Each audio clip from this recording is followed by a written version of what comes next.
Hey YouTube, and welcome back to my music production basics series where we're going over all the essential stuff that you're going to need to know to get started in music production. So today we are going to be going over limiters. So limiters can either be hardware or plug-in, and they're very closely related to compressors, which we went over in a previous video. So the main use of limiting is to prevent clipping. You're stopping audio from getting so loud that your computer is unable to process it and gives you digital distortion. That's what clipping is. So limiting is going to make sure that our volume doesn't exceed 0 dB, typically in most cases. You can also use it for gain reduction or adding gain on an audio sample. So here I'm just going to show you two uses for limiters. They're fairly simple plugins. Basically what they're going to do is similar to a compressor, gain reduction or boosting. A limiter is basically a compressor with the ratio set at infinity. So when your volume hits the threshold of the limiter, it's going to flatten out immediately and you won't be able to get louder than that. So here's a couple of quick uses that I use for a limiter. In every session that I do, I always put a limiter on my master bus, my stereo out. The reason for this is you want to prevent your ears from being damaged if you have very loud audio coming out of your DAW. So let's say you accidentally have a feedback loop with a bus, and then you've got a live mic and you've got sound coming out of your speakers. You get a feedback loop of the speaker playing into the mic, coming back out the speaker.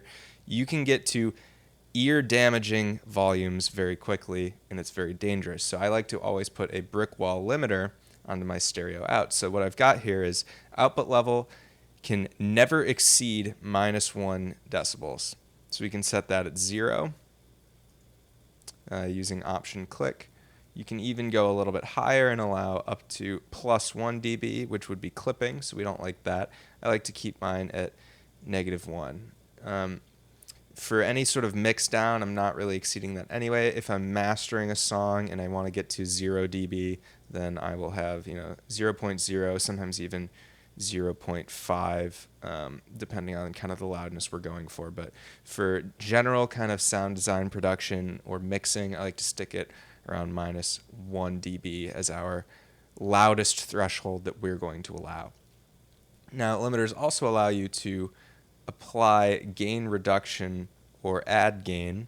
So to talk about our last three parameters here, our gain, release, and look ahead, I'm just going to take this little synth that I've got here. This is just a stock ES2 sound, I believe. And what we're going to do is pull open our limiter, and let's go ahead and click play.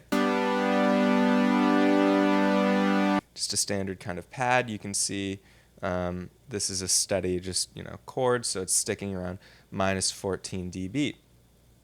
So now let's go ahead and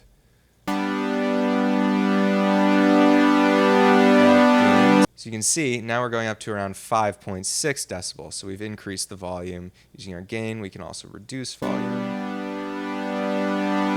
Now I don't typically use this. I tend to use utility gain, which I go over in my volume automation video, which I'll link down in the description. But that is also an option. You can use a limiter to raise or lower the volume of your track to automate that volume. That's another option. We've got 20 decibels on either side here. A release is how long the limiter is going to take to turn off once you've crossed the threshold. So let's say we boost this a ton. Let's go to let's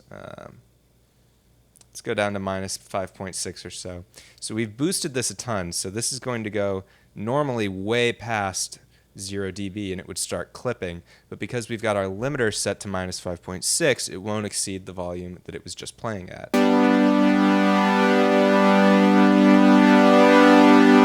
You can see as I turn my output level up, it's allowing more of that synth to go through the limiter.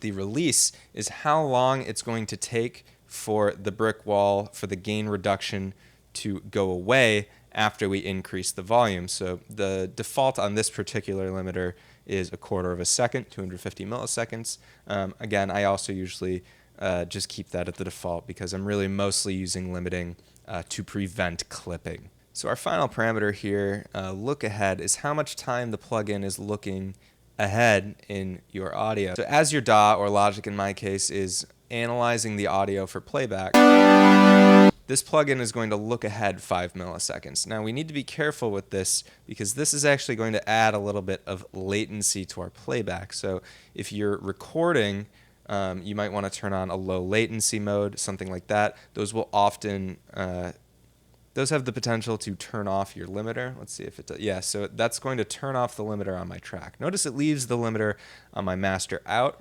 because that's our safety limiter, but Logic will actually disable your limiter because you're going to be adding latency, and during recording, you want to minimize latency as much as possible. All right, that about wraps this one up. Quick tutorial today. I hope everyone has a wonderful morning, evening, night, whenever you may be watching this. Be sure to leave the video a like if you found it helpful. Leave any questions or comments down below, and subscribe for more Logic Pro 10 and general music production tutorials.